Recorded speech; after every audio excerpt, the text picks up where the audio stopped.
Bonjour, c'est un plaisir de vous retrouver et c'est pas un euphémisme parce qu'aujourd'hui on est parti pour un question-réponse et j'affectionne particulièrement les questions-réponses. C'est un plaisir de vous retrouver, j'ai une bonne heure devant moi avant que ça soit la nuit, donc on va commencer un question-réponse. Je ne sais pas si on va le finir, mais peut-être qu'on le fera en deux parties. Un question-réponse lié à toute cette série de vidéos qu'on a fait sur le système cardiaque, le système cardiovasculaire. Il y avait des questions qui persistaient, ça va nous permettre de repréciser certaines notions. J'ai scanné un peu toutes vos questions, j'ai retenu les plus représentatives, on va dire d'une certaine manière, qui sont arrivées par YouTube, qui sont arrivées directement par le site, qui sont arrivées aussi sur Facebook, sur Instagram, parce qu'il y a maintenant un compte Instagram, et je vais vous le mettre dans la vidéo, il y a un compte Instagram, je le mets en dessous de la vidéo dans la description, un compte Instagram Thierry Casasnovas, que vous pouvez suivre, il est alimenté tous les jours, je vous fais passer plein d'infos déjà. Dans tous les cas, j'ai récolté toutes ces informations et on va se les traiter avant que la nuit ne tombe. Là, je pense qu'on a une bonne heure avant que le jour ne décline. Donc c'est un plaisir de prendre un peu de temps pour échanger avec vous et je vous remercie toujours autant. J'avais quelques annonces à faire. Pour commencer cette vidéo, on va commencer par des petites annonces, pas trop longues. On va commencer par des petites annonces. D'abord, je voulais un petit peu tirer mon chapeau à quelqu'un qui a fait une vidéo extrêmement, moi je trouve extrêmement amusante, hilarante même, parodique de ce que je fais, mon travail. Je vais vous mettre le lien en dessous. Le gars a une chaîne qui s'appelle L'Actu Animé, c'est un jeune qui fait des dessins animés et il m'a mis en dessin animé d'une certaine manière. Alors un Thierry plus caricatural que jamais, qui boit sa coco tranquillement pendant que le monde s'effondre, avec même, il y a Wim Hof qui apparaît dans la vidéo, chouette, le Superman du froid. J'ai même un troisième bras qui repousse, il y a même un troisième bras qui apparaît dans la vidéo, c'est quelqu'un qui connaît très bien mes vidéos, qui a tourné un petit peu tout ce que je fais et les critiques qu'on me fait en dérision et ça donne quelque chose d'extrêmement amusant. Alors j'avais d'abord envie de tirer mon chapeau à son travail, j'ai trouvé ça vraiment fabuleux. Les montagnes pyrénéennes sont magnifiques derrière moi, donc ça donne un bel aperçu. Je vous mets le lien en dessous de la vidéo, c'est quelqu'un qui fait vraiment un travail engagé, on peut le dire, au travers du dessin animé qui parle à une population relativement jeune et je trouve que son engagement est juste impressionnant. Donc je vous engage vraiment à aller voir cette vidéo et vous me direz si vous l'avez trouvée relativement amusante. En plus je l'ai trouvé tellement amusant que j'y ai prêté ma voix, donc la voix c'est la mienne. J'ai doublé mon propre personnage tellement j'ai trouvé l'idée originale, on va dire d'une certaine manière. Donc ça c'était la première annonce. Deuxième annonce que je voulais vous faire, on me pose souvent la question. Je communique actuellement. J'ai changé de modèle de communication, j'utilise une newsletter, une nouvelle newsletter dans laquelle, en plus de vous annoncer les vidéos et l'actualité autour des vidéos, je vous joins quasiment chaque fois un message audio particulier, une réflexion autour de la vidéo et des thématiques du jour. Si vous voulez vous abonner à cette newsletter, c'est gratuit. Il y a un lien qui se trouve en dessous de la vidéo sur YouTube. Vous cliquez dessus et vous serez automatiquement abonné. Vous recevrez en plus gratuitement un e-book que j'appelle 10 clés pour retrouver une santé optimale, très bien réalisé, un très joli e-book que vous pourrez partager, que vous pourrez imprimer, que vous pourrez partager. Et ça sera une joie de pouvoir communiquer avec vous, de vous envoyer toute mon actualité au travers de cette newsletter, plus les messages audio de motivation. La plupart du temps, c'est vraiment des messages de soutien, de motivation que je fais au petit matin, dictaphone à la main, à des moments où vraiment, avec l'énergie du matin, j'ai bien la patate qui monte. Dernière annonce, mardi soir. J'ai réalisé un premier petit live sur YouTube. J'en ai parlé en début d'année que c'était un de mes objectifs. Puis chaque fois, je voulais avoir une organisation caméra, un cadre qui soit parfait et ainsi de suite. Et je n'y arrivais jamais. Je me suis résolu à faire de l'imparfait et à commencer à faire quelque chose. Donc j'ai réalisé un petit live depuis mon bureau en chantier d'une certaine manière. Et ça a été superbe, ça a été formidable. Je ne sais pas pour vous, pour moi en tout cas, ça a été vraiment très agréable. J'ai l'impression que vous avez été très réceptifs aussi. Donc on va récidiver. J'ai décidé comme challenge pour cette année de faire une vidéo live par semaine. La semaine prochaine, ça sera mercredi. Donc ça sera le mercredi, je n'ai pas les dates en tête.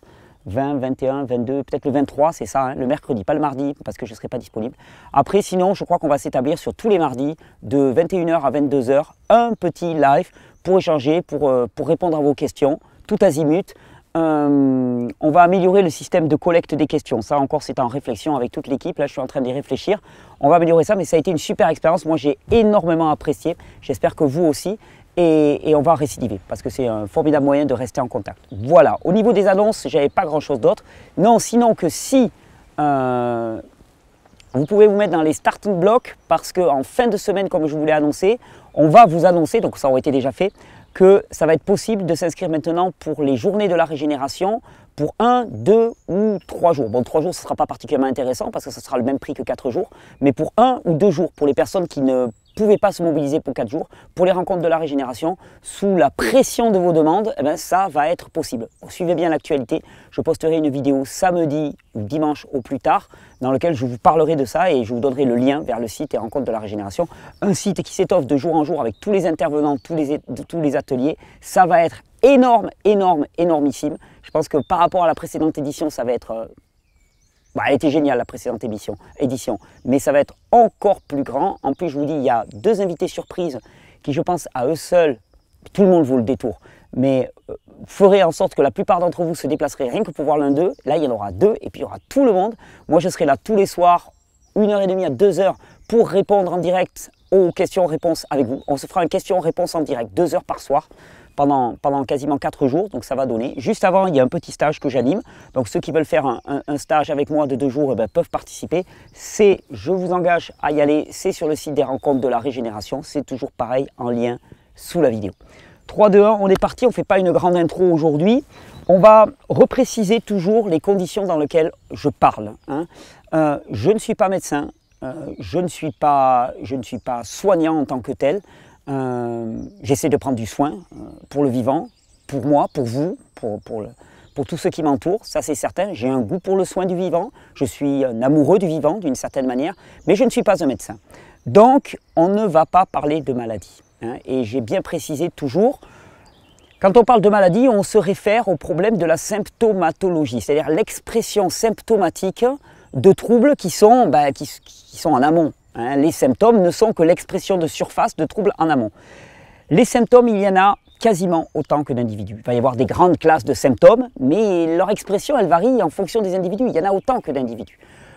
La médecine actuelle s'occupe la plupart du temps, majoritairement, on va pas caricaturer, mais majoritairement, s'occupe de supprimer les symptômes. Et pour supprimer les symptômes, c'est relativement facile, entre guillemets, et surtout, c'est pour tout le monde les mêmes recettes.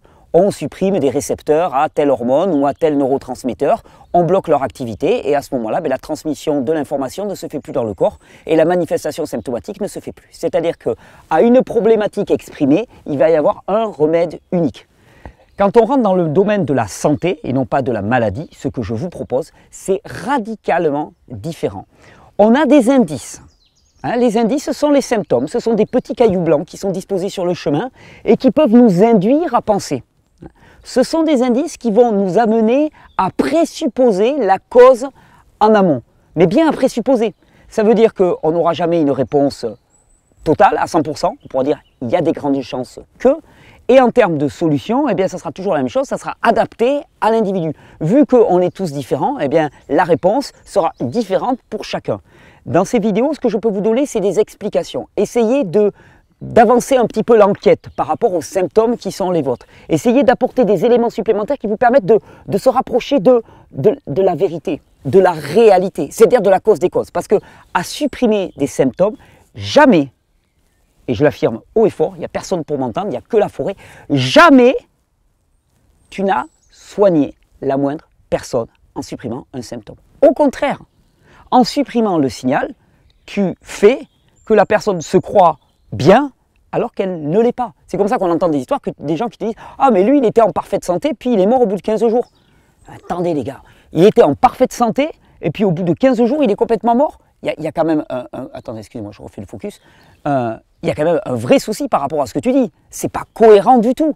Non, il n'avait pas de manifestation symptomatique parce qu'il les avait coupés, parce qu'il les avait cachés, parce qu'il les avait masqués. C'est en ce sens-là que la lutte contre le symptôme, comme elle est organisée actuellement, tient plus de la prestidigitation que du soin. On fait disparaître, c'est Garcimore, chou, la chili blanche, oh elle est pâchée dans la manche, non elle n'est pas là, et puis voilà, c'est disparu. Et là, allez-y, vous êtes soigné, vous êtes guéri, mais tant t'es pas guéri du tout.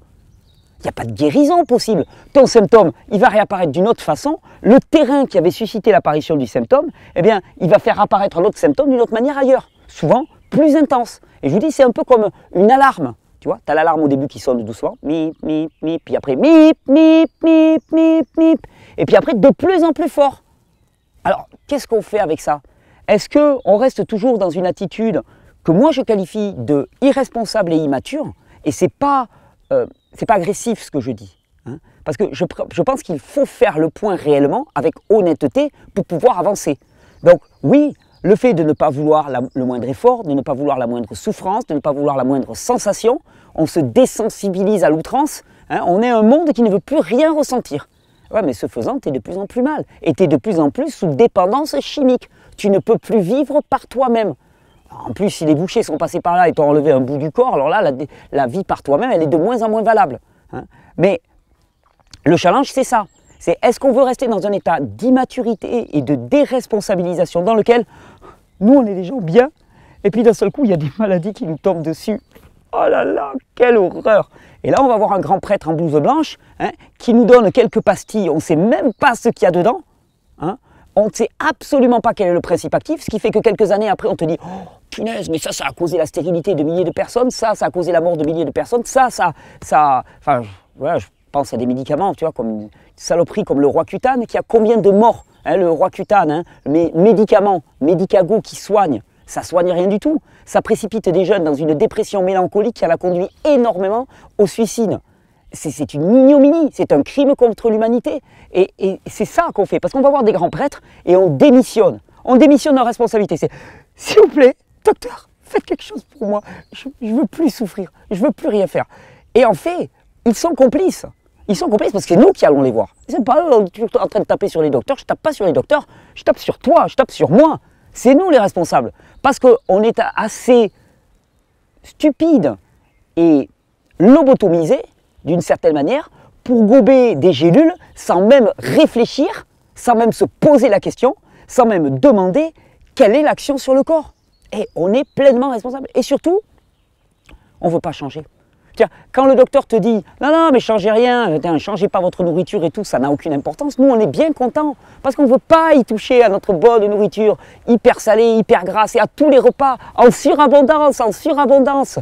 C'est ça la réussite de l'Occident. Mais la réussite de l'Occident, c'est des gens soit en burn-out complet, dépressifs, gavés d'anxiolytiques, soit à l'inverse des gens diabétiques, hypertendus, pléthoriques, qui croulent sous le surpoids et l'obésité.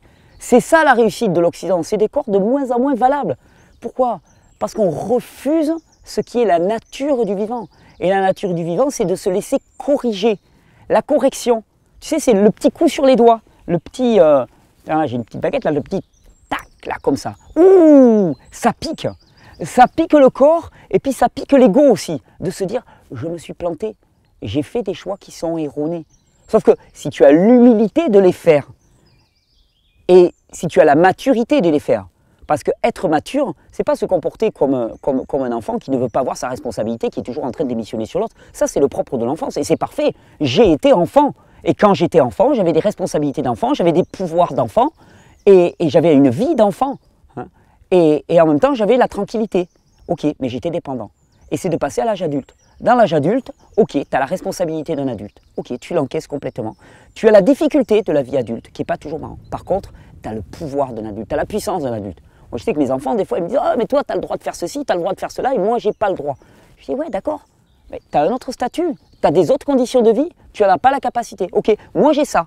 J'ai un fardeau qui va avec, mais j'ai aussi le pouvoir et la puissance. Et ce pouvoir et cette puissance, elle est extraordinaire. Et à l'échelle de nos corps, c'est exactement ça.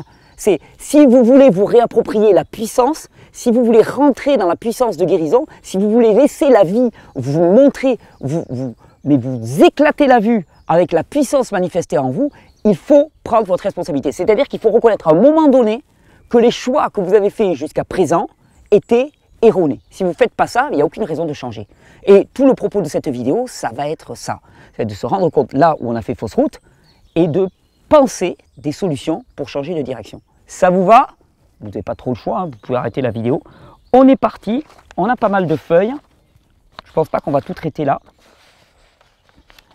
Alors j'ai pas les prénoms dans les questions. Ah, je suis désolé parce que j'ai oublié de dire ça à la personne qui a recueilli ça. Donc j'ai pas les prénoms. Donc on va faire question 1, question 2, question 3. On va avancer comme ça si vous voulez bien. Donc, je voudrais savoir s'il y a un moyen de faire une action sur la calcification de la valve aortique, car j'ai une calcification. Je voudrais savoir si avec certains légumes, certains fruits, on peut essayer de faire partir cette calcification pour que la valve fonctionne de nouveau bien. Mon diabète a baissé, mon hypertension artérielle aussi, j'ai perdu 4 kilos sans le vouloir et je vais beaucoup mieux. Je n'ai plus de douleur dans le cœur ni dans le bras gauche, je peux remarcher sans être essoufflé et même monter quelques marches sans être au bord de l'asphyxie depuis que j'ai mis en place les réformes proposées dans ces vidéos. J'en suis persuadé, c'est grâce aux jeunes et grâce à vous et à vos précieux conseils. Donc, ok, super, belle réussite jusqu'à présent. Question sur la calcification de la valve aortique. Donc, l'aorte, c'est une des artères principales du cœur qui envoie le sang dans tout le système, d'une certaine manière. C'est un des conduits par lequel le cœur expulse le sang. Il y a une valve qui permet au cœur de se contracter, d'envoyer le sang. Et cette valve peut se calcifier. On constate une calcification. Donc, la question à se poser en amont, c'est qu'est-ce qui préside à la calcification. Qu'est-ce que c'est que la calcification? La calcification, en chimie organique, on te dit que c'est un précipité. C'est un précipité. Et quand est-ce que ça précipite? Quand est-ce que le calcium précipite? Il précipite quand il se trouve en environnement acide. Quand le calcium se trouve en environnement acide, il précipite. Donc, calcification de la valve aortique, c'est dû à quoi? C'est dû à l'acidification globale du milieu. Bon, tu vas me dire, acidification, c'est quoi cette histoire d'acide? Notre corps, quand il fonctionne, au quotidien, eh bien, les cellules, elles consomment de la nourriture et de l'oxygène et elles produisent des déchets, des acides qui sont évacués normalement par le corps. Sauf que si tu as un mode de vie qui est à 200 à l'heure, que tu es en stress permanent, en adaptation permanente, eh bien, la production d'acide par ton corps, elle est maximale, beaucoup plus que le système ne peut éliminer. Si à côté de ça, en plus, dans ton alimentation, tu as énormément de produits qui sont acidifiants, c'est-à-dire qui ne vont pas permettre d'apporter au corps suffisamment de minéraux pour neutraliser cette acidité, à ce moment-là, tu te retrouves avec un état d'acidification globale du corps. Et cette acidification, sur le plan symptomatique, elle peut causer une précipitation du calcium sous forme de calcification. Quand on parle de calcification, c'est juste ça. Ça témoigne d'un milieu acide et d'une acidification. Donc, pour renverser cette acidification, la solution que je propose et qui pour moi est l'unique qui fonctionne, excusez-moi je me bouge un petit peu, qui fonctionne et qui apporte ses fruits, c'est premièrement de faire en sorte de produire moins d'acide, c'est-à-dire calmer le rythme, arriver à diminuer la vitesse de fonctionnement du corps, rentrer dans le calme, rentrer dans le repos, octroyer au corps des temps de repos suffisants. Ce qui est un véritable challenge pour chacun de nous. Mais je veux dire, dans notre tête, dans notre corps, ça turbine en permanence. On est une époque où on est sollicité en permanence, et les téléphones portables, et les mails, et les amis aux quatre coins de la planète, par Facebook, par Instagram, par Snapchat, par je ne sais pas quoi. Mais à un moment, on n'est pas fait pour ça. On n'est pas fait pour être sollicité en permanence. Rentrer dans la paix, ça passe par un travail déjà de coupure, délibéré, de couper. Il y a des moments où tu coupes ton téléphone portable, tu ne consultes pas tes emails tout le temps, peut-être que tu quittes le travail dans lequel tu étais qui était hyper stressant. Travail de respiration, la respiration nous permet vraiment de rentrer dans des états de détente réellement profonds. Le massage est une voie royale. La vie dans la nature, le contact avec les arbres, avec les éléments naturels, le chant des oiseaux.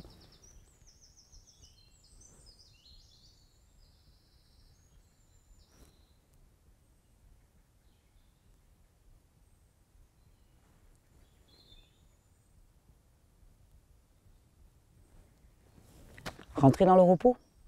Ça, c'est une première des phases. Calmer le jeu. Et à côté de ça, apporter principalement par ton alimentation une surabondance de minéraux, vitamines, oligo-éléments, tout ce qu'on appelle les micronutriments, qui vont permettre, eux, de neutraliser les acides et de faire en sorte de diminuer l'acidité globale du terrain. Si tu fais ça, ta calcification n'a plus lieu d'être. Alors après, tu me dis, oui, mais alors pour dégager les dépôts calciques, fais confiance à ton corps. Fais confiance à ton corps. Moi, je dirais, si tu mets les bonnes conditions, tu es en train de les mettre, moi, je dirais, vas-y plus. Et puis, patiente, prends ton temps. Et on ne renverse pas une situation qui a été préparée pendant des dizaines d'années en 3 mois. Des fois, il faut plus de temps. Et puis, à coup de petits jeûnes, et puis à chaque jeûne, le corps va venir puiser, taper plus profond et aller nettoyer les zones qu'il doit nettoyer. Et un jour ou l'autre, ta calcification de la valve aortique, elle va dégager parce que tu auras mis en place les conditions pour que ça dégage. Et ça, tu auras une véritable guérison. Et elle sera d'autant plus vraie, cette guérison, que tu auras, pour être arrivé à cette guérison, transformé radicalement ton mode de vie, qui sera un mode de vie qui est pro-vie d'une certaine manière, favorable à la vie. C'est tout le challenge. Voilà pour ta question.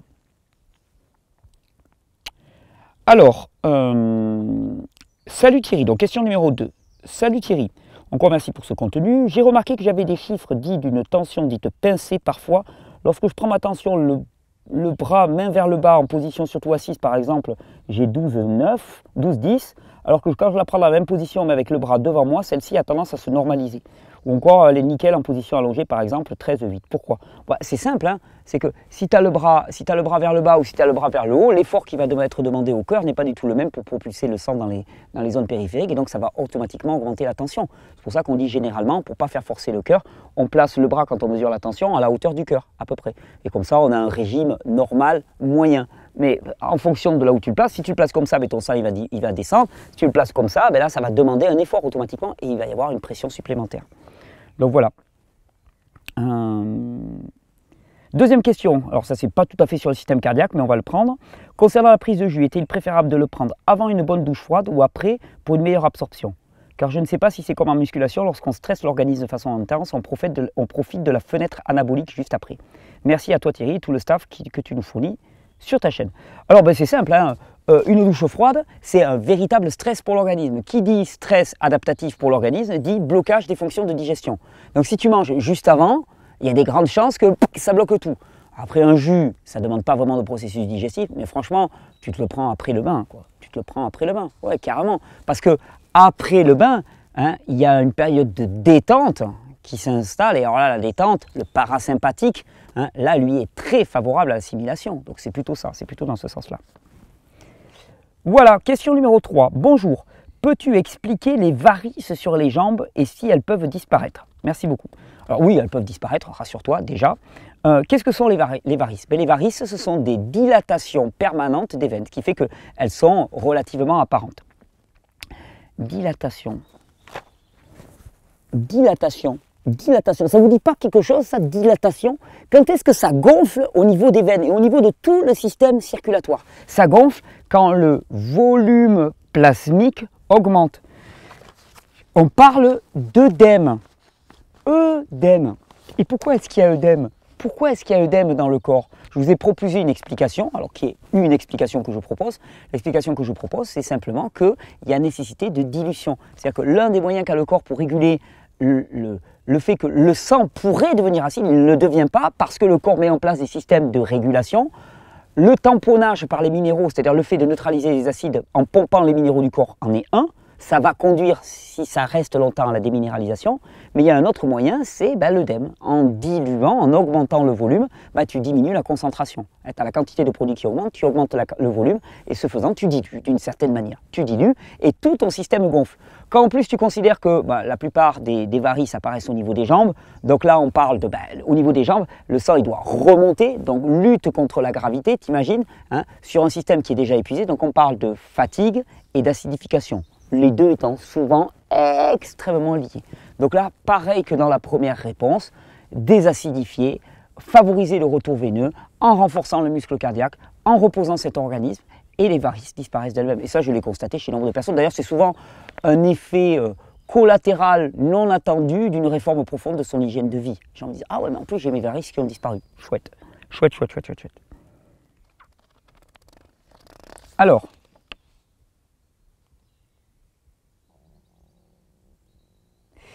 donc une question qui concerne une dilatation de l'aorte ascendante de 4,4 cm. Sportive, nourriture saine, massage et tout ce qui est bon pour le cœur et l'esprit. Voilà une nouvelle qui m'inquiète. J'attends le rendez-vous avec le cardiologue. Qu'en pensez-vous? De quoi? Du rendez-vous avec le cardiologue? Loin de moi l'idée de jeter le désaveu sur une catégorie socio-professionnelle qui roule en Porsche Cayenne. C'est juste que je connais les solutions qu'il va te proposer. Je ne pense pas que ça aille dans le sens de la responsabilisation, la vie et la régénération. Mais ça, c'est à toi de voir. Qu'est-ce que j'en pense? Tu as une dilatation de l'aorte. Il est possible que dans cette zone-là, tu aies une plaque qui se soit agrégée, par exemple. Une plaque d'athérome, par exemple, qui se soit agrégée. Il est possible que ça correspond à... Alors, si c'est localisé, non, ça ne correspond pas à un œdème. Je dirais plus peut-être à un affaiblissement de la paroi, ce qui fait que les tissus ont lâché parce que la paroi est affaiblie, de type anévrisme ou dépôt de plaque d'athérome. Dans les deux cas, c'est une réaction normale de l'organisme à un affaiblissement des parois des vaisseaux sanguins. Et ça veut dire qu'il y a de la déminéralisation. Alors, tu vas me dire, ouais, mais je suis sportif, je fais tout ce qui est bon. Alors, globalement... par rapport à ton terrain et à ton capital, je dirais pas assez, peut-être pas, parce que tu sais, on te dit oui, mais alors je mange bio et je mange plus ou moins cru, et puis je me fais un massage de temps en temps et je fais du sport. Mais il faut se rendre compte à quel point notre mode de vie actuel est complètement décalé, mais à un point radical, de ce qui seraient les conditions propices pour que s'épanouisse l'organisme humain.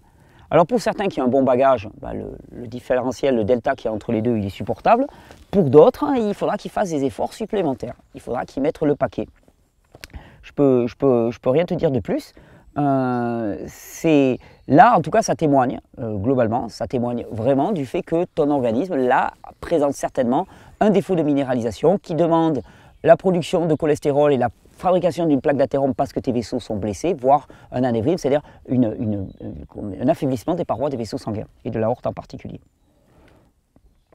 Je ne vois pas d'autres explications. En tout cas, moi, c'est ce que j'explique. Question numéro 5. Bonjour, j'apprécie toutes vos vidéos que je suis depuis près de 2 ans. J'ai un problème de tension qui peut monter à 17,10 sans médicament. Alors, on va repréciser. Non, tu n'as pas un problème de tension. La tension est suscitée par le corps. Le corps ne fait pas de problème. Le corps fait ce qu'il peut pour s'adapter en permanence. Si le mec il se crache dans les bois, il se bouge le bafre pour arriver à faire du 17,10, dis-toi que c'est pas son trip, c'est pas son kiff de pousser autant et de faire en sorte qu'il y ait un effort continu. Il sait très bien que ça va conduire à l'épuisement. Donc s'il y a nécessité d'avoir une tension aussi élevée, c'est que c'est justifié. Depuis quelques semaines, j'ai des fourmis aux mains. Est-ce circulatoire ou un problème du canal carpien? Oh là, alors là, je suis incapable de le dire. Incapable. Là, tu vois, c'est vraiment... tu as des fourmis dans les mains, ça peut être dû à des milliards de raisons. Impossible de répondre à une question pareille. Vraiment impossible. Par contre, moi, ce que j'ai envie de te dire, c'est si tu as une tension de 17,10, premièrement, ça veut dire qu'il y a une acidification globale de l'organisme et de l'œdème généralisé. Tu es rempli d'eau d'une certaine manière. Et deuxièmement, ça demande un effort à tout ton système circulatoire et ton système nerveux, via la production d'adrénaline qui sollicite le cœur, qui va faire que, à terme, ça va conduire à l'épuisement et à la rupture. Donc si j'étais toi, d'art, je changerais mon mode de vie. Il répond toujours à la même question, le même truc, mais il y a des chances, vous pouvez zapper directement à la fin de la vidéo. Alors, question numéro 6. J'ai des problèmes cardio, j'ai des symptômes, je prends du Levothyrox, peut-être que cela vient de là, très possible. Je suis en surpoids, je n'arrive pas à maigrir car boulimie, dépression, mal à toutes mes articulations, surtout le matin. J'essaie de suivre tes conseils, mais c'est difficile. Alors, on fait la réponse comment? Et franchement, sachez que ce qui me meut, c'est toujours du bon soin. On va faire une réponse un peu... À la maison, des fois, j'ai un personnage et les enfants, un jour, il faut que je le fasse en vidéo, ça. On m'appelle Dirty Titi. Dirty, en anglais, ça veut dire un peu le crasseux, quoi. C'est le Titi un peu virulent, on va dire d'une certaine manière. C'est Dirty Titi qui se met dans la place. Mais Dirty Titi, il te dirait, ok, c'est difficile de suivre mes conseils, mais c'est quoi l'alternative? Je veux dire, globalement, tu vas pas bien du tout, tu vas de moins en moins bien, c'est quoi l'alternative? La question, c'est juste, est-ce que c'est un lent suicide? La plupart du temps, pour une, je vais être vulgaire, pour uniquement une sale question, j'aurais pu être plus vulgaire, une sale question d'addiction à la nourriture. Punaise, tu te rends compte, mais je te dis ça, je te jette pas la pierre, tu te rends compte, on va à la mort juste parce qu'on ne veut pas changer notre façon de bouffer. Juste parce qu'on ne veut pas changer notre mode de vie, parce qu'on tient à notre PUTAIN de petit confort, de MERDE qui nous tue littéralement. C'est dingue, mais je m'effraie moi-même. On a peur de la moindre sensation. Tiens, pour parodier la vidéo que j'ai fait avec l'ami de l'actu animé, là, on est devenus des fiottes. Des fiottes qui viennent du franc-comtois, qui veut dire des fillettes. On est des fiottes qui tremblons à la moindre sensation. Dès qu'on a la moindre douleur, dès qu'il y a le moindre challenge, on s'effondre, on ne veut pas, parce qu'on a été séduit, On s'est fait acheter par cette espèce de confort illusoire. Mais ce confort illusoire, il fait qu'ensuite tu te retrouves sur une table d'opération et que tu as des mecs qui t'ouvrent le corps et qui te prennent des parties de ton corps. C'est complètement dingue. C'est inadmissible d'en arriver à de telles extrémités. C'est inadmissible, un tel niveau de déresponsabilisation. Moi, ce que j'ai envie de te dire, c'est t'as pas le choix. Ta vie, là, telle que tu l'as décrit, c'est une lente descente en enfer. Punaise! Mets-toi en marche, lâche pas le morceau, passe-toi ce bout de vidéo tous les matins, bats-toi, bats-toi, bats-toi, bats-toi, bats-toi encore, parce qu'il n'y a rien d'autre que ça. Bats-toi contre les voix du monde, contre les sirènes du monde qui te disent « Ne change rien, bouffe, bouffe, bouffe, bouffe » et reste à te divertir connement sur Facebook jusqu'à 2 h du matin. C'est ça qu'on veut. Un espèce de zombie épuisé, décérébré, qui s'engouffre, qui s'engouffre, qui s'engouffre et qui dépense tout son argent pour se payer des divertissements parce que sa vie, elle est insupportable. C'est ça qu'on veut pour nous. Punaise, mais moi, ce que je propose dans ces vidéos, c'est de retrouver la santé. Parce qu'en retrouvant la santé, tu vas retrouver aussi ton capital d'indignation, d'insurrection. Hein. Tu vas avoir la rage. Hein. Tu vas avoir la rage qui monte. Mais pas la rage pour aller péter des murs. La rage pour aller redevenir responsable et adulte et aller créer le monde que tu veux voir advenir. Mais pour ça, il faut des mains, il faut des muscles. Pour produire ta nourriture, pour construire ta maison, pour collaborer, hein, pour construire des belles entreprises vertueuses au service du vivant. Il faut des muscles, il faut un mental, il faut de l'énergie. Il ne faut pas être perclus de mots, il ne faut pas être épuisé, il ne faut pas être dépressif. Sérieusement, tu n'as pas le choix. C'est quoi l'alternative? Tu n'as pas le choix. Hey, c'est plus le moment d'avoir peur là. Il faut y aller. Il faut y aller franchement. Se mettre des challenges au quotidien et se motiver. Il n'y a pas d'autre choix. Il faut. Mets-toi des petites marches. Mais vas-y. Petite incrémentation par petite incrémentation. Même une marche de 1 mm. Si chaque jour tu augmentes ta taille de la marche de 1 mm, au bout de quelques années, tu graviras sans difficulté des marches de 80 ou de 1 mètre. Tu bondiras sur des marches de 1 mètre. Il n'y a que ça. Il n'y a que ça de vrai. Un processus de croissance illimité du vivant qui se responsabilise. Moi, je vois que ça. Bonjour Thierry, question numéro 7. Merci pour toutes vos vidéos qui sont passionnantes. Alors on verra si elles sont passionnantes. Celle-là, elle était un peu plus dirty titi, donc on va voir.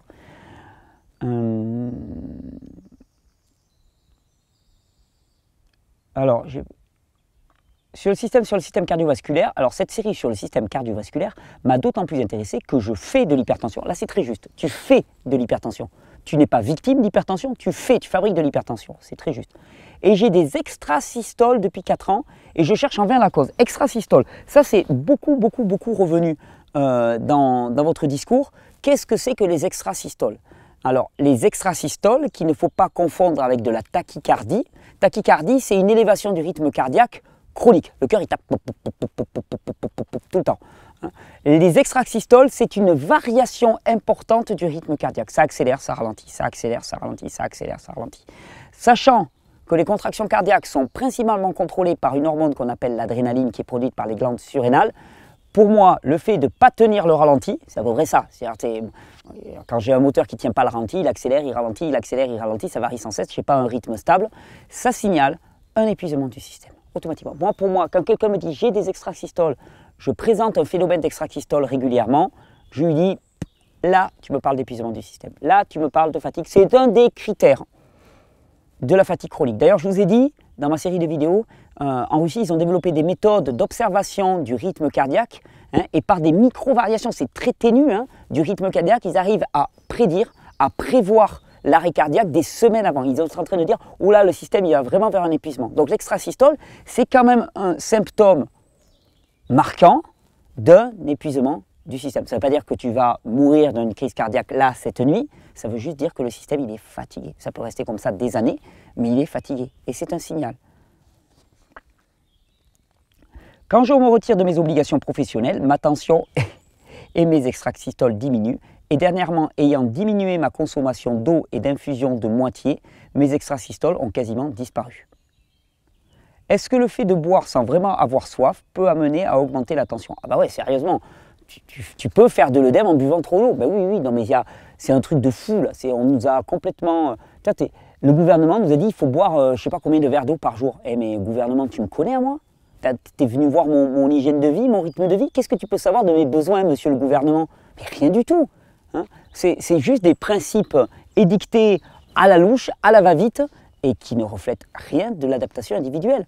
Donc oui, consommer trop d'eau peut conduire à faire de l'hypertension. Oui, bien sûr, bien sûr. Et est-ce qu'il y a une relation entre les extrasystoles et l'hypertension? Alors je veux dire, il y a une corrélation. Peut-être pas une causalité, mais une corrélation.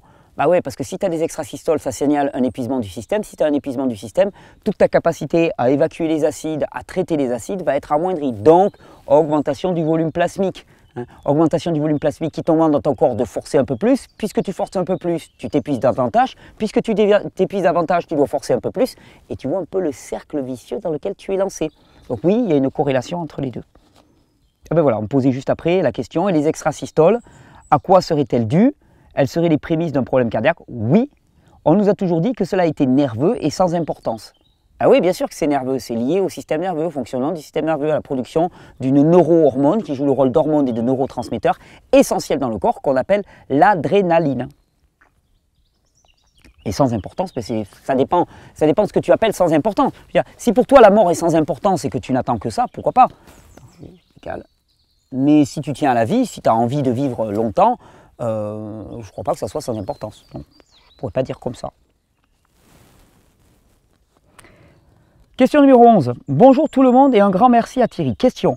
En cas d'insuffisance cardiaque, bloc de branche gauche, quand le cœur a une fraction d'éjection du sang trop basse, comment restaurer cette fonction ou rattraper cette baisse? Cela est-il possible? Merci. Donc, ça veut dire simplement que le cœur n'arrive pas à éjecter assez de sang. Ça parle quand même globalement, là encore, de fatigue. De fatigue, souvent aussi de sclérose des tissus.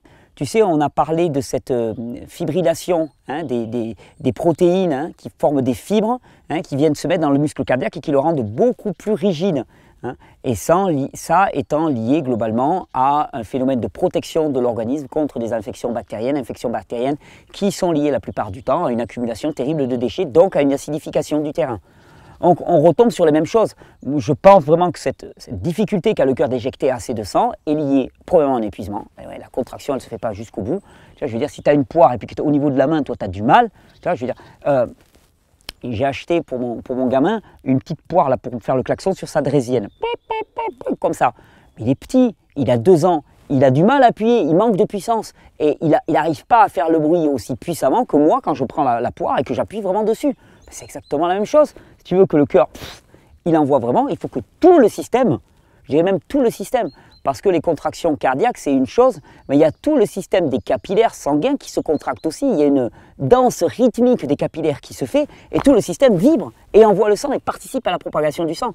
Donc cette vitesse d'éjection, elle est grandement liée à la fatigue de l'organisme. Et si en plus tu rajoutes le durcissement, puis il peut y avoir des calcifications, des fibrillations, ben tu trouves un système qui est de plus en plus rigide et de plus en plus épuisé, et ça ne marche pas.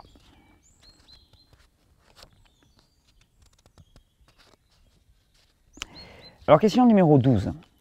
Bonjour Thierry, je suis traité par de la flécaïne.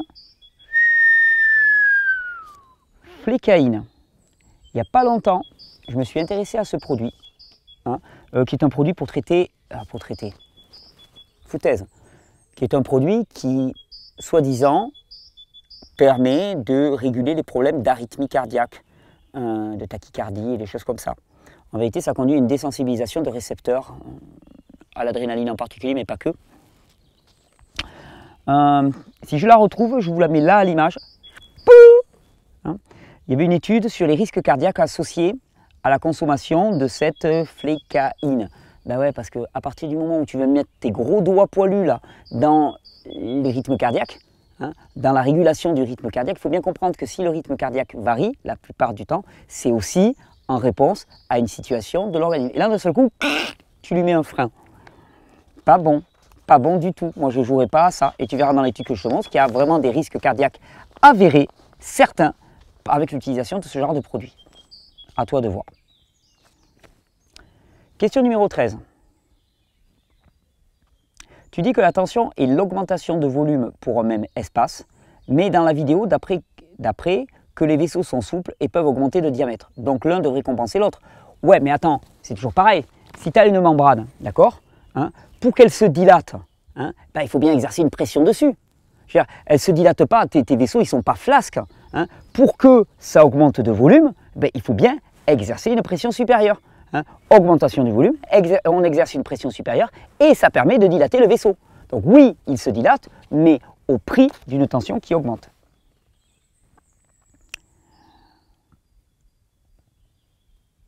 Question numéro 15. Salut Thierry, peut-on faire du sport, courir ou faire du vélo quand on a des extrasystoles, puisque les extrasystoles n'ont aucun lien avec le rythme cardiaque lié à l'effort? Ouais, peut-être, mais en même temps, elles signalent quand même un état de fatigue du système. Moi, perso, j'irai mollo. Tu sais, hein, la crise cardiaque, comme on l'appelle, la plupart du temps, c'est des gens qui ont passé leur journée au bureau, hein, enfermés, en stress chronique, déjà épuisés, la quarantaine, 45 ans, bien que maintenant ça arrive beaucoup plus tôt, et qui, le soir pour aller se défouler, vont faire un badminton, un squash, ou prennent leur vélo et vont taper du col. Et là, le système, il n'y arrive plus. Donc moi, en présence d'arythmie, j'irai quand même mollo, surtout sur les efforts d'endurance en particulier. J'irai mollo sur les efforts d'endurance, ou alors de l'endurance très très douce. Hein, et je rétablirai d'abord le système. C'est mon avis.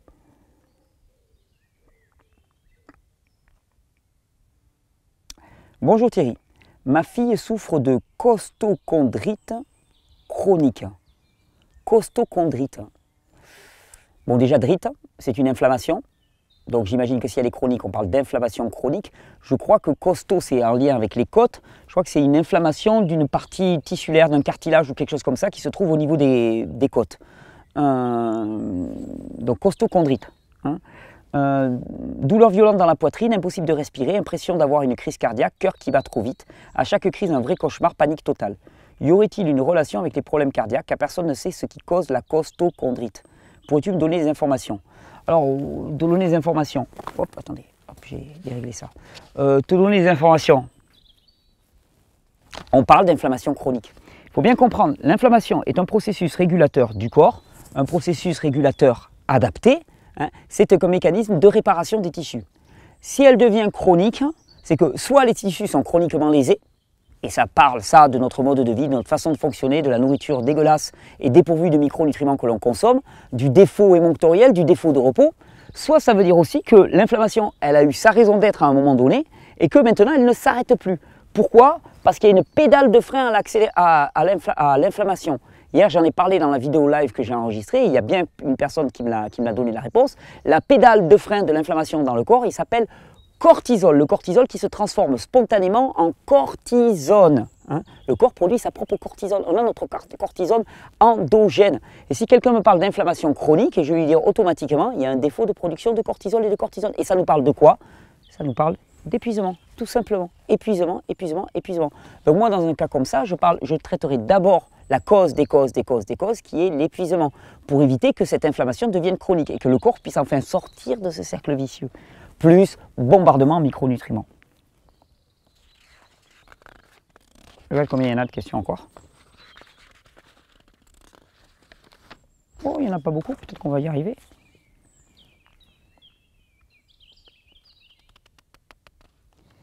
Donc, question numéro 17. 8 années sous statine et en 2012, pose d'un stent.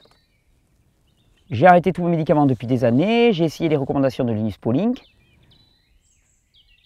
On va à l'hôpital pour une artère bouchée, il la débouche et nous mettent... Mais je ne sais pas si tu te rends compte à quel point la terminologie qu'on utilise là et la manière de travailler, ça s'apparente à de la plomberie. Il faut bien comprendre que toute la science médicale occidentale s'est construite sur du cadavre. Ils ne connaissent rien de la vie, parce que dans un cadavre, il n'y a plus la vie. Toute notre médecine occidentale s'est basée sur l'observation de la mort. Donc automatiquement, tu as un système qui connaît la mort, qui sait comment est un corps mort, qui sait comment travailler sur un corps mort, et qui ne connaît pas la vie, qui ne connaît pas la puissance de la vie. Ils l'ignorent puisqu'ils ne l'ont jamais observé.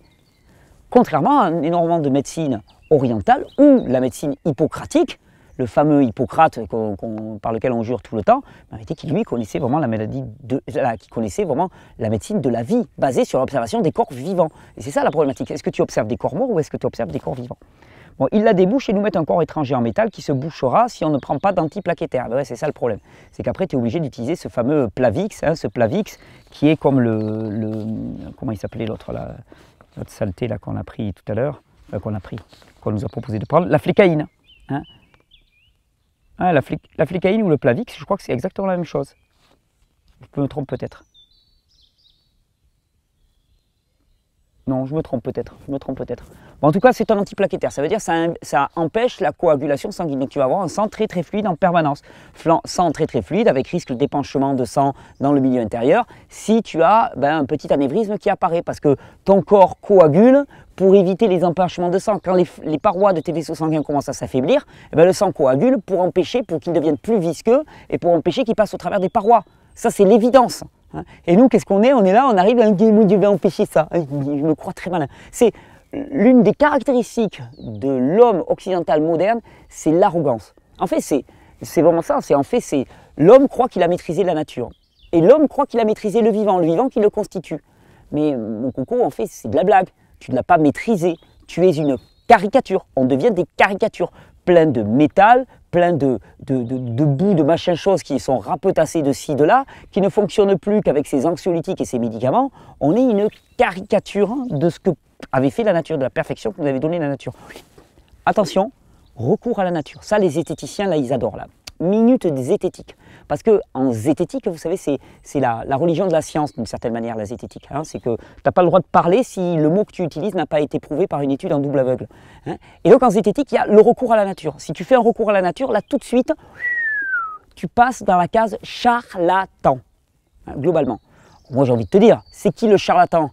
C'est celui qui te dit que le corps tel qu'il est construit est parfait dans son fonctionnement, ou c'est celui qui te prescrit, par exemple, du Mediator, qui te prescrit des anxiolytiques, qui te calme des gamins à l'âge de 5 ans avec de la ritaline qui ne sont que des amphétamines. C'est qui le charlatan là-dedans? À bon entendeur, salut. Mais oui, alors le recours à la nature. Mais oui, le recours à la nature, bien sûr. Et c'est vraiment ça, cette espèce de guerre du vivant, l'homme qui croit s'abstraire de la nature. Ah, moi je suis plus intelligent. Mais regarde dans quel état tu es. Tu es intelligent, tu as une grosse tête, mais tu n'as plus de corps. Tu as un corps qui est robotomisé, c'est Biocop. Tu souhaites vraiment arrêter ce Plavix. Dans tes recherches sur le système cardiaque, as-tu lu des études ou autres informations sérieuses sur le temps que mettent les artères à recouvrir totalement les stents?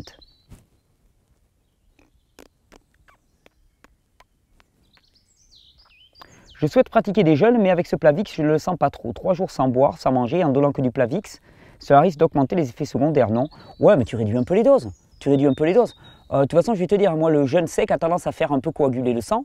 Parce qu'on suce l'eau, ça a tendance à rendre le sang plus épais. Donc bon, voilà, c'est pas la mort. Si tu veux continuer à prendre ton Plavix, tu continues à prendre ton Plavix. Après, c'est toujours pareil, on vit dans la peur. C'est-à-dire qu'on t'a dit, si tu ne prends pas ton Plavix, tu vas mourir. Globalement, si tu gobes pas ta pilule, tu vas mourir. C'est là, on est vraiment dans les systèmes de croyance. Où est-ce qu'on en est de nos systèmes de croyance et notre système de la soumission? Je ne peux pas te dire ce que tu dois dire, parce qu'on va dire ouais, c'est incitation à je ne sais pas quoi, c'est incitation à rien du tout. C'est juste que, d'après moi, c'est catastrophique. Et que la coagulation est un mécanisme régulateur du corps. Si tu l'empêches de faire de la coagulation, un jour où tu vas avoir une rupture d'anévrisme, tout va filer. Puis on va te dire, ah, il y a eu une rupture d'anévrisme. Les mecs, avant qu'ils assument leur responsabilité d'avoir prescrit un médicament qui est anti-mécanisme régulateur du corps, peuvent s'accrocher. Vous dites à un moment, j'aime bien qu'on me dit vous, je suis un monsieur, vous, Monsieur Casasnovas, vous dites à un moment que tout cela fonctionne en amont. J'aimerais savoir si le durcissement des artères peut être réversible grâce à une consommation de jus, jeûne, repos, ou devons-nous nous tourner vers la boucherie chirurgicale? C'est moi qui ai rajouté boucherie, là c'est le débouchage chirurgical. Heureusement, attends, globalement, là ce qu'on fait dans ces vidéos, c'est pas de la chasse à courre pour se distraire le dimanche, quoi. Globalement, là, on est quand même en train de partager des choses qui changent, qui transforment la vie. Donc oui, effectivement, c'est pas pour se faire plaisir, c'est pas du raisonnement intellectuel.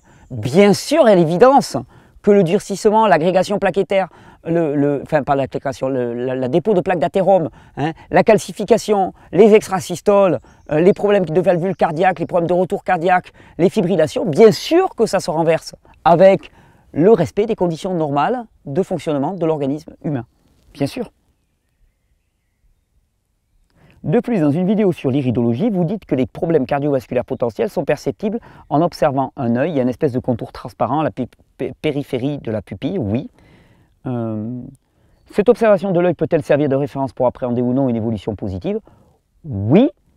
Oui, oui, tout à fait. Et c'est d'ailleurs là où l'iridologie est très intéressante. C'est pour ça que j'étais content de vous proposer pendant quelques jours le pack cure de jouvence niveau 1 et niveau 2 iridologie, parce que tu n'as pas besoin de vouloir devenir iridologue pour avoir cet outil.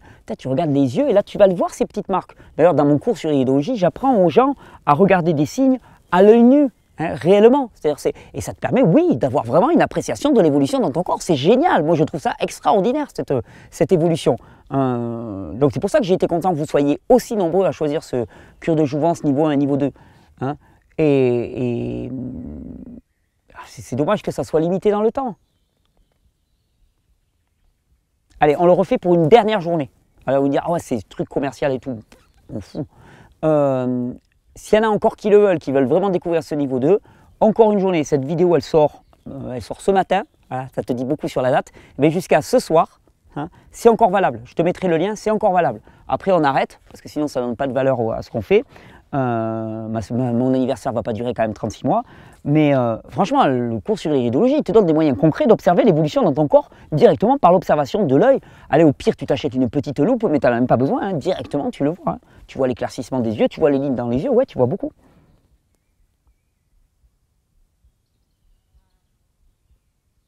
Comment faire? Donc, question numéro 20. Comment faire lorsqu'on arrive même pas à faire d'exercice de respiration? Le simple fait d'essayer me met en situation de stress et me rend mal. Et comment faire lorsqu'on a supprimé les sources de stress extérieures, travail, rythme, mais que l'on se sent toujours stressé, même par un quotidien relativement calme? Alors, voilà. Ce que tu appelles stress, toi, en fait, c'est dépassement de la capacité adaptative du corps. C'est quand ça dépasse. Si un quotidien relativement calme te met en situation de dépasser ta capacité adaptative, qu'est-ce que ça veut dire?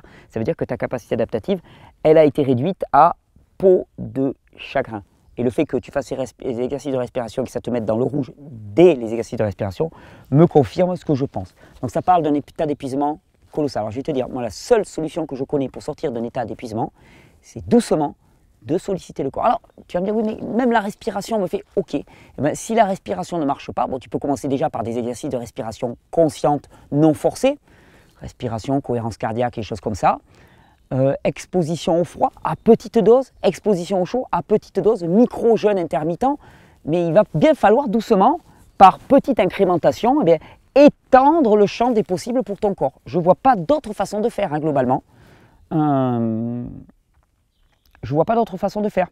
Dans toutes mes formations, dans les séries que je t'ai proposées en novembre dernier sur l'épuisement, je t'explique que même pour un corps épuisé, le seul moyen de combattre l'épuisement cardiaque, l'épuisement global même de l'organisme, eh bien c'est doucement de solliciter à sa juste mesure. Je connais aucune autre méthode. Voilà, moi c'est ce que je peux te donner, c'est juste ça. C'est dur, par petite incrémentation, mais il faut y aller.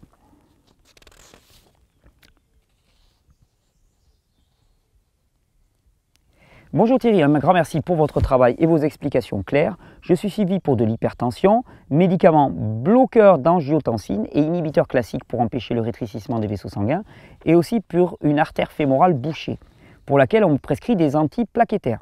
J'ai regardé depuis un mois beaucoup de vos vidéos et je suis en pleine réforme de mon hygiène de vie. Super, je pratique maintenant facilement le jeûne intermittent, j'apprends à mieux gérer le stress, je bois des jus de légumes et j'ai modifié mes menus pour qu'ils soient plus sains. Après avoir regardé 4 de vos vidéos sur le cœur, j'aimerais pouvoir arrêter les médicaments contre l'hypertension et contre l'artère fémorale bouchée. Mais cela me fait peur, surtout l'antiplaquettaire. J'ai peur qu'un caillot se disperse et provoque un AVC ou un autre. Qu'en pensez-vous ? Ce que j'en pense, je ne veux pas finir en prison moi, donc ce que j'en pense, c'est qu'il faut faire confiance à ton docteur qui va te prescrire des médicaments à vie en te disant que de toute façon ça ne peut pas évoluer. Mais non, il y a un moment il faut arrêter de se considérer comme un malade qui s'ignore, quoi, tu vois, globalement.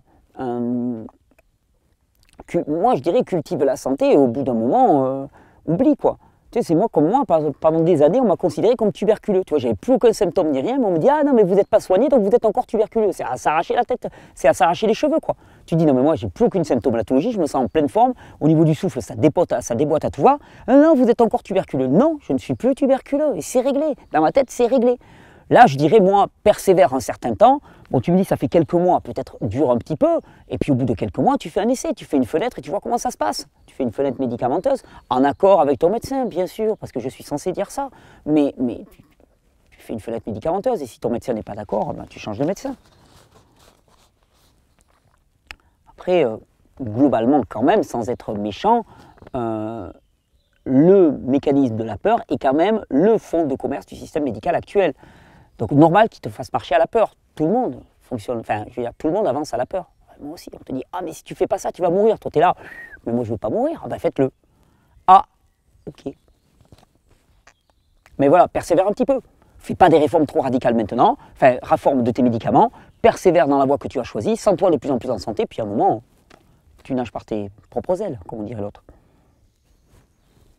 Bonjour Thierry, un grand merci à toi. J'aime ces vidéos dans lesquelles tu allies la transmission de la bonne nouvelle du vivant et le concret des jus et surtout dans un cadre magnifique. Je laisse une question pour le prochain question-réponse. Nous connaissons malheureusement tous dans notre entourage une ou des personnes ayant fait un AVC plus ou moins jeune avec des conséquences parfois tragiques et bien souvent très handicapantes pour les personnes et les proches. Ces AVC semblent atteindre des personnes physiologiquement très différentes dont tout nous dit qu'elles étaient pourtant en bonne santé. Ben ouais, et ça prouve bien que nos critères pour apprécier la bonne santé, ils sont bidons. L'absence de symptômes n'est pas la bonne santé. Et non, et non, et non. On a tellement moyen de faire taire les symptômes ou de ne pas les voir que ce n'est pas la bonne santé. Avec une alimentation saine et équilibrée et un mode de vie pas particulièrement stressant. Qu'en penser? Qu'en penser? T'as le choix, hein. Soit tu considères que nous vivons dans un monde pervers et aléatoire dans lequel un AVC peut arriver du jour au lendemain, et alors là, je peux te dire que tu vas vivre avec la peur au ventre, ce qui est certainement le meilleur moyen de développer un AVC. Soit tu considères que les gens n'étaient pas en bonne santé, c'est tout. Est-ce que je peux faire un focus sur les AVC? J'en ai parlé dans la vidéo, hein. AVC, arrêt vasculaire cérébral, il y a les arrêts vasculaires hémorragiques, hein, par rupture, hein, donc par affaiblissement des parois, et ça ne se prépare pas en 6 mois, hein. C'est un truc qui se prépare pendant pas mal d'années. Hein. Affaiblissement, déminéralisation, il va y avoir des tas d'autres signes dans le corps, mais si tu ne sais pas les décrire, tu vois, si quelqu'un te dit « Oh, les extrasystoles, ça n'a aucune importance. » Toi, tu es là, tu dis « Je suis en pleine santé. » Non, si tu as des extrasystoles, c'est un gros signal de fatigue. Si quelqu'un te dit « Oh, tu as le syndrome de Raynaud, mais c'est sans importance. » Oui, si, c'est avec grande importance. Parce que si tu as le sang qui n'arrive pas au bout des doigts, ça signale une grosse fatigue. Voilà, le problème c'est est-ce qu'on sait lire les symptômes? Là, sur les cailloux, là, ça commence à être un petit peu tendu. Est-ce qu'on sait entendre les symptômes? Mais non, on ne peut pas être en bonne santé et développer un AVC, c'est impossible. Cultive la santé et les AVC, tu les oublies radicalement. Ensuite, question 24, n'y a-t-il pas un risque? Bon, j'ai dû sauter les numéros. N'y a-t-il pas un risque dans le cas où une plaque au niveau des artères s'est formée qu'une consommation excessive de jus induise un détachement de la plaque et un bouchage de l'artère? Alors là, je ne sais pas. Je ne l'ai jamais considéré comme ça. Je pense que la plaque se résorbe d'elle-même, progressivement, plutôt que... moi, j'aurais tendance à faire confiance au corps, mais là, c'est mon feeling à moi. Je n'ai aucun argument, strictement aucun. Ok, dernière question. Donc voilà, j'ai pas grand-chose à te dire, je suis désolé. Pas grand-chose à te dire de plus. Mais moi, je ne pense pas, je ne le sens pas. Demandez aux oiseaux.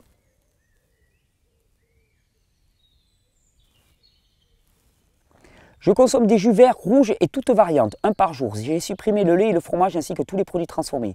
Je cuis tout à la vapeur et les varices ainsi que le cercle nacré de l'œil s'aggravent. Je suis perdu. Que faire? Dois-je stopper, augmenter les quantités? Je fais aussi le vide, mais j'ai l'impression que rien ne marche.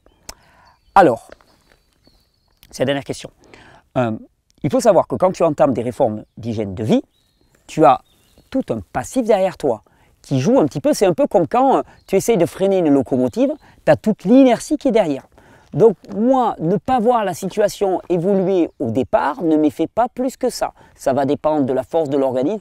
Plus tu as de la vitalité, plus ça va évoluer rapidement. Moins tu as de la vitalité, moins ça va évoluer rapidement.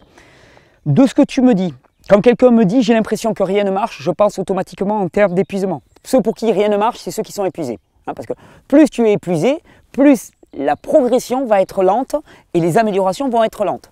Là, on retombe sur les questions d'épuisement. Si tu es épuisé, il faut répondre à l'épuisement. Petite implémentation, petite incrémentation, j'ai rien d'autre à te dire.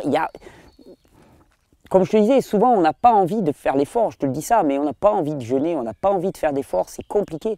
Moi là en ce moment, tu vois, je me suis mis à jeûner un jour sur deux, hein, je me suis lancé le challenge des 150 jours. Moi le premier jour, tout feu, tout flamme.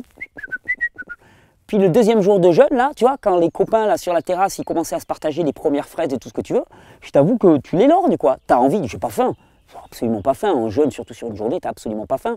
En jeûne sec particulièrement. Mais par contre, t'as envie de manger, ça tente.